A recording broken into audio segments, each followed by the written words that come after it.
J.R.R. トールキンの世界では、ガンダルフはサウロンの闇の力に苦しむ中津国の住人を導くため、バラールが送った5人の魔法使いの一人。ガンダルフの肉体は不死ではなく、中津国の物理法則に支配されているが、その精神は不滅で、灰色のガンダルフとして死んでも白のガンダルフとして蘇った。ウォシャウスキー指定の脚本によれば、覚醒した人間はマトリックスの光るバイナリコードに接続しハッキングすることでヘリコプターの操縦をものの数秒で習得でき、もし救世主であるならヘリコプターさえ必要なく、必要なのはかっこいいサングラスだけ。チェシャ猫は自分の頭を自由に操ることができるし、iPad のインターフェースは古めかしいし、クィディッチの試合は金のスニッチを捕まえるまで終わらない。そして生命、宇宙、万物についての究極の疑問の答えはもちろん42。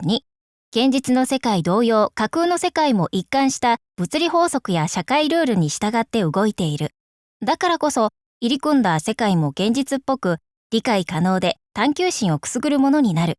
実世界でハリー・ポッターの7冊が世界の何百万という本棚に収まっているのは重力の法則によるものだけど、J.K. ローリングが魔法使いや杖やウィンガーディアム・レビオーサーという言葉を書いた時から、本棚に収まった何兆というページの中では重力の法則は消えた。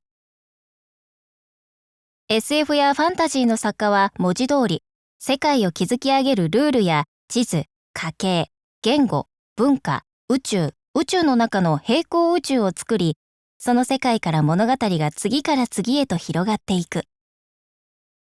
それがうまくいけば、読者は架空の世界とその世界の法則、その住人たちの振る舞いを理解することができ、時にはそちらの方が本の外の世界より共感するようになる。でもどうやって？ページ上に書かれたくねった線に反射した光が目から入り、脳に信号となって届くと、それが複雑な物語として論理的、感情的に解読され、私たちに争い、泣き、歌い、考えさせ、作者の作り上げた世界が確固として存在するほど力強いものになるだけでなく、そのくねった線が終わった時に、読者が再び引き戻される現実世界の見方さえ変えてしまうのはなぜなのか。正解はないけど、それでも素晴らしい架空の世界が日々生み出されてる。私たちの頭の中で、パソコン上で、あるいはそこのレストランのナプキンの上で、小説を書き始めるのに必要なのは、想像力と自分の世界に生きようという気持ちが全てなのです。ホグワーツもスター・ウォーズの酒場も私には考え出せなかったけど、子供や若者向けの科学推理小説なら何冊か書きました。それらの本の舞台となる世界を作り出すときに使った質問と手法を披露しましょう。まずは基本となる時と場所から始める。どんな世界であれ大切なのは、その場所がどこで、時が過去、現在、未来のいつなのかしっかり押さえておくこと。私はその世界が経てきたタイムラインを作るのが好き。今の状態をもたらしたどんなことが過去にあったのか。それからその世界を詳しく描き出すためのブレインストーミングをする。どんなルールがあるのか。これには16の法則の有無から社会のルールやそれを破った人への罰則まで含まれる。そこにはどんな政府があるのか。権力は誰が持ち、誰が持たないのか。そこの人々が信じていることは？その社会で最も尊重されているものは？それから日常の生活について考える。その世界の天候は？人々はどこに住み、どこで働き、どこで学ぶのか。何を食べ、どんな遊びをするのか。子供やお年寄りはどう扱われているのか。その世界での動物や植物と人間の関係は？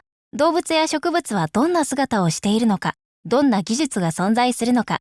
移動手段は？通信方法は？情報の取得方法は？考えるべきことは尽きない。この作業にしばらく浸って質問への答えを見つけたなら、架空世界づくりもだいぶ進んだことになる。自分の世界がつかめ、読者にもわかると思えるようになったら、登場人物をその中に放って何が起きるか見てみるの。そして問う。この世界はそこに住む人々をどのように形作るだろう。どんな対立が起こりうるだろう。これらの問いに答えることで物語はできるのです。これであなたも未来の創世主。英雄をテーマに取り上げた動画で文学の秘密を解き明かしましょう。そして学びのチャンスを逃さないようにチャンネル登録をお忘れなく。